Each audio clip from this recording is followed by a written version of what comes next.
The keen-eyed among you may have noticed the occasional drone footage in my videos. I'd like to include more, but honestly, it's a pain in the butt. Bringing the drone, a controller, extra batteries, it's just a lot to carry. And the amount of time it takes to set up each shot is a production in itself. It's at least 15 minutes to get the shot.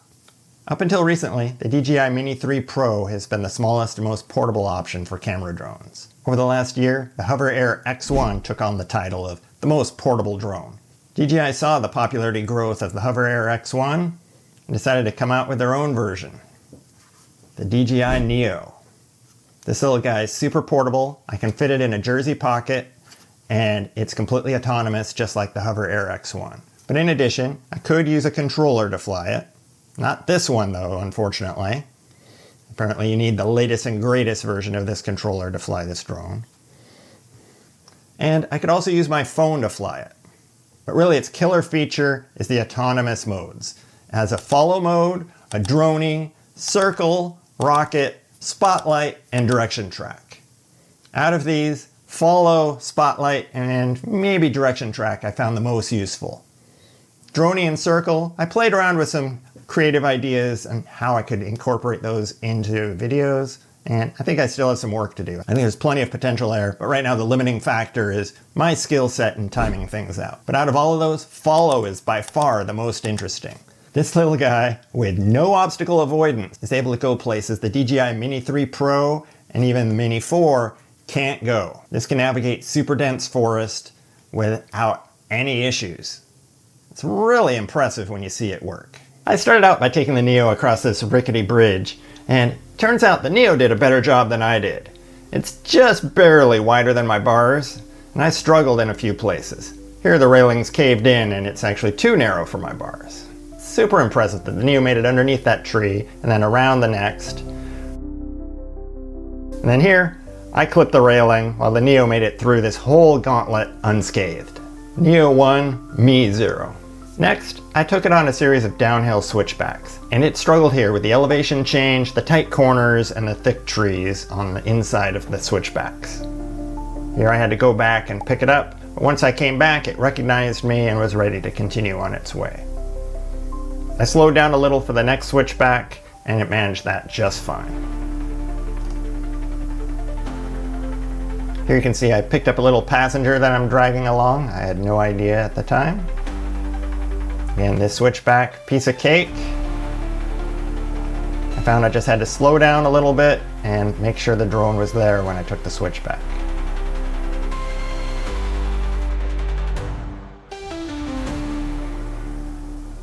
Go into a tunnel of trees. The drone navigated through that without any problems because it's set to medium height and medium follow. So it's roughly at head height.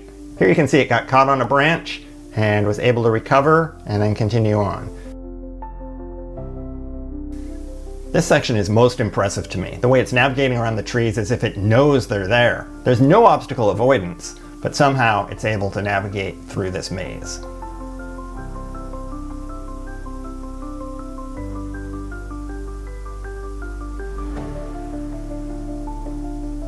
Overhanging branches, not a problem. It's able to stay low and pass right under. Here it gets pretty tight, but it's no problem for the NEO. Another overhanging branch into a tunnel of trees and passing through this without any problems. Tight turns, not an issue. Over here, it did run into an issue.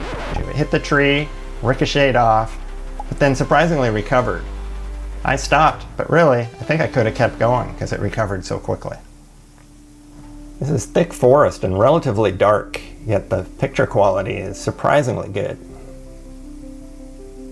Navigating under that mossy log.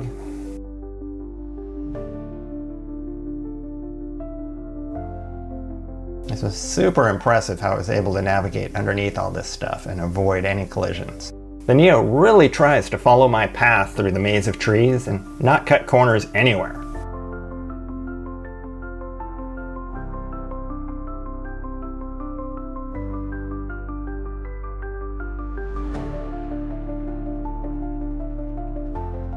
Here I had to duck quite a bit to get under this branch, and the Neo hit and then a leaf fell on top of it, blocking the camera. It was completely blind, didn't know where to go or what to do, so it just sat there until I rescued it.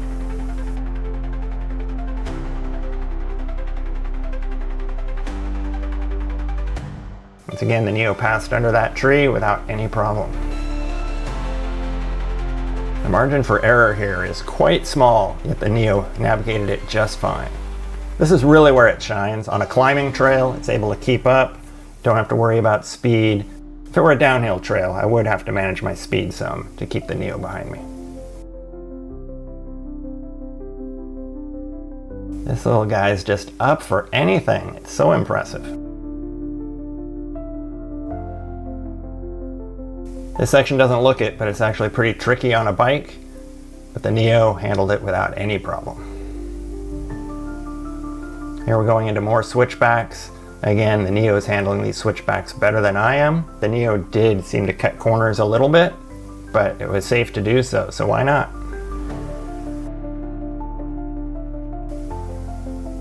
And again, I disappear around a tree, it turns around the tree just fine. These climbing switchbacks don't seem to be any problem for the Neo.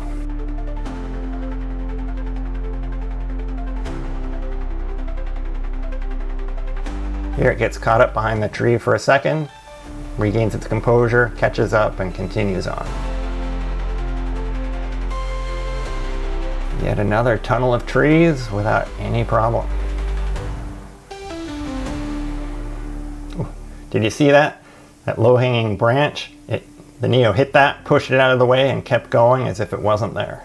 Now, I obviously don't want to show you the whole clip, but that was a 10-minute non-stop video of me climbing through the trees with several hundred feet of climbing. Here I did a test with Rocket, trying to time riding underneath while Rocket was going. I think I can do a better job here, but as it's coming back down, you can see that I ride through. Kind of makes for an interesting shot. So in addition to follow, Spotlight is probably the next most interesting mode. Spotlight allows you to act like you have a cameraman while you're out there solo.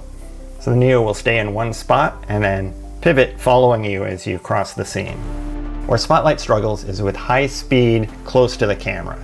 Here I'm not going super fast, maybe 10 miles an hour, but I pass within 2 feet of the drone and it's just not able to identify that fast motion and rotate and track me. As I climb back up the hill, it was able to pick me up again and then start tracking again. Here's another test where I disappear into the trees, turn around and come back, and it's able to pick me up and track me as I cross the scene. Direction track didn't work very well for me in the forest. Here, I tried it on this single track trail, and it just kept insisting on veering off to the side, and eventually just ran straight into a fern and got tangled up in the fern and then gave up and decided to land. Direction track's interesting. In the open spaces, it works extremely well. This was in close follow. There are 3 modes, close, medium, and far. And this is close, which felt like the drone was right in front of my face and felt like if I accelerated too much, I'd actually run into it. But soft pedaling up this little hill, it did a great job staying right in front of me. The biggest drawback with this guy is battery life. It gets about 10 to 15 minutes per charge.